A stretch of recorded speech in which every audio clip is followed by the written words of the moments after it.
Welcome back to the Skylanders Ultimate Nightmare series, where I will be playing a solo run with every Skylander on Nightmare mode to see which Skylanders and which of their upgrade paths are better. Today we're looking at Brawl, starting out on the Eye for an Eye upgrade path.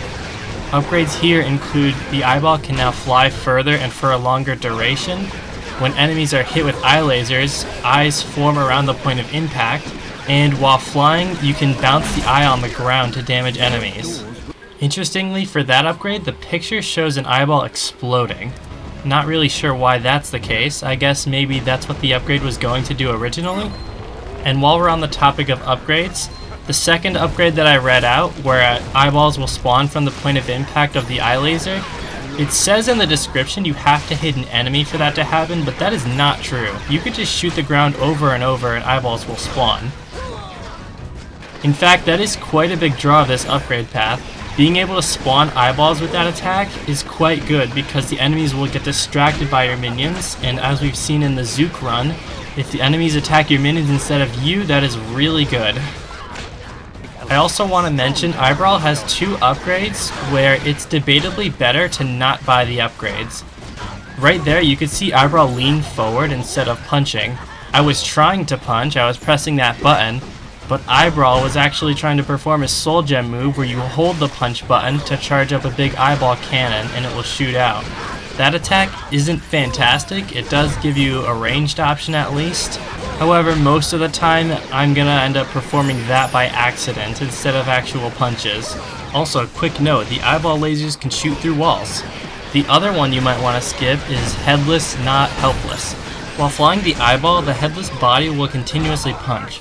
But what it doesn't mention is that it also walks itself forwards, which is a problem because enemies need to hit your body in order to deal damage to you, not your eyeball. So you can fly around pretty safely and dodge attacks, but then the body will walk into harm's way most of the time, and the punches do not really protect itself. That being said, for every run I do in this series, I am going to have every Skylander fully upgraded. I'm not going to be doing extra runs where I don't use these upgrades to see if it makes a big difference. I'm already doing a lot of runs in total for this challenge, so I'm just going to ignore that. We finally make it to the arena at the end of Chapter 3, and it has not been easy. I've been taking a lot of damage from different sources. For the ending of the arena here, all I can really do is walk around, occasionally push these guys off the edge, and see if I can find an opening later.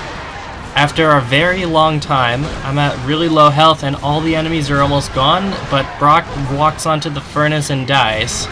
Even with all those life spell punks healing him, he couldn't make it, I guess. Now, as a giant, Brawl has a couple of big issues on Nightmare mode. He's very slow and has no great way to dodge enemies. The minions that can distract them only do so much, especially when you can only spawn a couple with this third attack. Also, giants are of course very big, so it's more easy for enemies to actually hit you as your body's bigger. They do have more health in order to combat that slightly, but on Nightmare mode it barely makes a difference. It's a good thing the Executioner's returning axe can't actually hit you. Giants also tend to have quite a bit more power than the other Skylanders, but that doesn't nearly make up for those other downsides I mentioned. Against a lot of enemies, more so than usual, I really have to make sure I have a good opening before I'm able to attack. My best attack on this upgrade path is of course detaching the eyeball and shooting, but then if I need to dodge, I need to quickly retract the eyeball and move away, which takes a little bit longer than you might expect. Luckily, all the enemies here in Chapter 4 give me enough time to actually do that.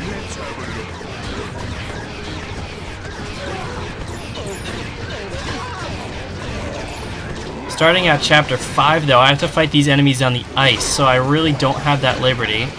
But luckily, I was able to take out most of the Executioner's health before he even threw a single attack. Later on, we faced a double Executioner, double Bag-O-Boom, which is always a pretty tricky fight. It's a small area where you can't really run away from the bombs and the Executioner spins sometimes. Somehow though, with enough patience, I was able to wait for an opening to pick up the bombs and kill both of the Executioners before I died. Mohawk Cyclopses, especially with armor, give me a lot of trouble if I'm not able to kill them before they start spinning. They move quite fast for what kind of pace Brawl can keep, and you can't hit them while they're spinning. So they were able to take me really low by the time the food spawned in this fight. but I let the chompies eat it before I could get to it. I think this is the only section in the game where the enemies can eat food, and they got almost all of it before I was able to. So now I have basically no health left. And I have to fight triple Executioner because the third one spawns in so quickly I couldn't take out the other two in time. And it ended up being too much. Now we're going to be taking a look at the Brawl upgrade path titled Brawler. And this upgrade path gives us access to combos. You already have the primary combo normally, but now you get the secondary and the tertiary. You also get melee attacks to deal additional damage, and you get additional armor. This spin attack with the tertiary combo is surprisingly useful for taking out a bunch of enemies near you.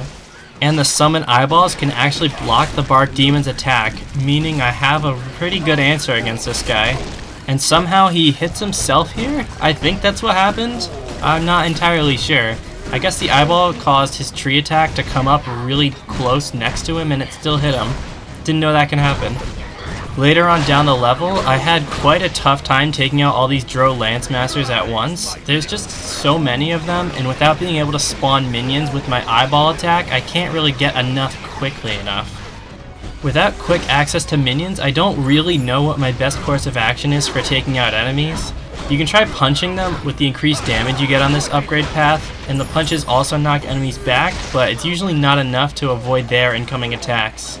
Also, another weird thing about Brawl's upgrades, one of his combos is called the 360 spin. That's the one where he spins the eyeball around, and the other one is called the eyeball spin. But it definitely does not spin, it just launches the eye forwards and then it retracts the eye. I guess they didn't really double check the upgrade path to make sure all the names and pictures were fitting. I really like Brawl as a character in terms of his design and his moveset, but it is quite a shame that it's not very good for Nightmare mode, as well as most of the other giants, as we'll probably see eventually. Between the two upgrade pads, I very much prefer Eye for an Eye, because I think it's much more fun to fly around and shoot the enemies that way, and it also is more viable because it spawns the minions upon shooting, but combos are always pretty fun to have. Unfortunately for Brawl, this marks the lowest ranking out of every Skylander I've played through so far, but we'll see. I have a couple in mind who might actually do worse.